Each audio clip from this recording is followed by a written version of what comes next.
Baik, Assalamualaikum warahmatullahi wabarakatuh. Kami dari kelompok 1 yang beranggotakan saya Ego Prayogo, 2 Nur Korea, dan ketiga Julfika.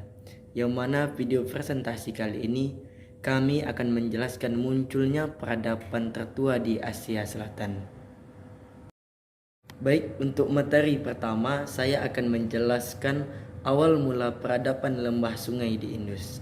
Peradaban ini dimulai pada 2800 sebelum Masehi sampai 1800 sebelum Masehi, yang mana merupakan peradaban kuno yang hidup sepanjang di Sungai Indus dan Sungai Chaggar dan Harka, yang sekarang menjadi Pakistan dan India Barat.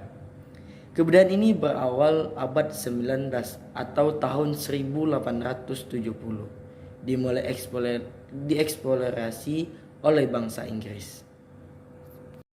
Materi selanjutnya bentuk kepemimpinan pemerintahan di zaman awal peradaban kuno di Asia Selatan.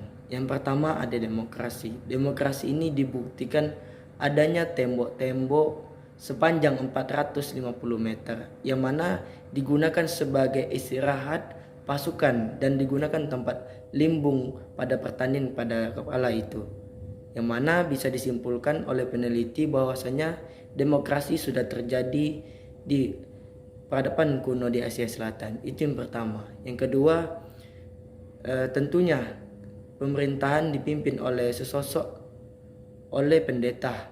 Pada zaman itu peradaban kuno di Asia Selatan dipimpin oleh seorang pendeta, dan tidak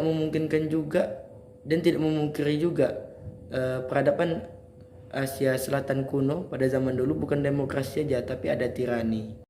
Materi yang ketiga yaitu sistem kepercayaan peradaban lembah Sungai Indus.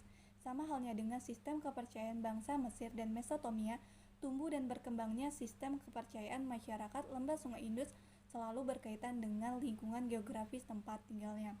Kebudayaan agaris yang dikembangkan masyarakat lembah Sungai Indus telah melandasi kepercayaan yang mereka anut. Untuk itu, masyarakat lembah Sungai Indus sangat mengagungkan dan memuja akan kesuburan. Hal ini terbukti dengan ditemukannya sejenis patung Dewi Ibu yang terbuat dari tanah liat. Patung Dewi Ibu dipercaya sebagai perwujudan dari Dewi Kesuburan. Yang keempat yaitu sistem perekonomian peradaban lembah Sungai Indus. Kehidupan ekonomi masyarakat lembah Sungai Indus sudah maju. Hal ini dibuktikan dengan kemampuan membangun kota Mohenjo-daro dan Harappa, serta ditemukannya peninggalan budaya lainnya.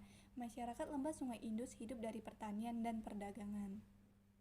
Selanjutnya, ada runtuhnya peradaban lembah Sungai Indus.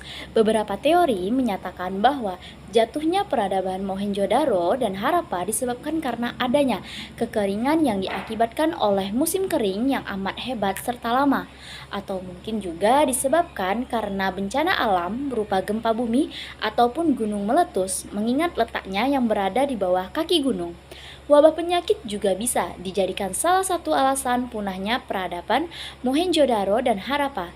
Tetapi, satu hal yang amat memungkinkan menjadi penyebab runtuhnya peradaban Mohenjo-daro dan Harappa ialah adanya serangan dari luar.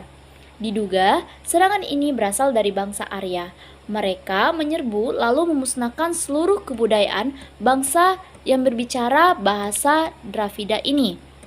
Lanjut, mengenai peninggalan peradaban dari lembah Sungai Indus.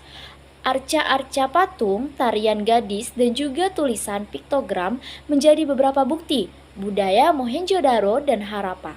Selain itu juga ada gerabah, tembikar, alat-alat pertanian, serta perhiasan logam mulia. Mungkin itu saja penjelasan mengenai runtuhnya peradaban lembah Sungai Indus serta peninggalan lembah Sungai Indus.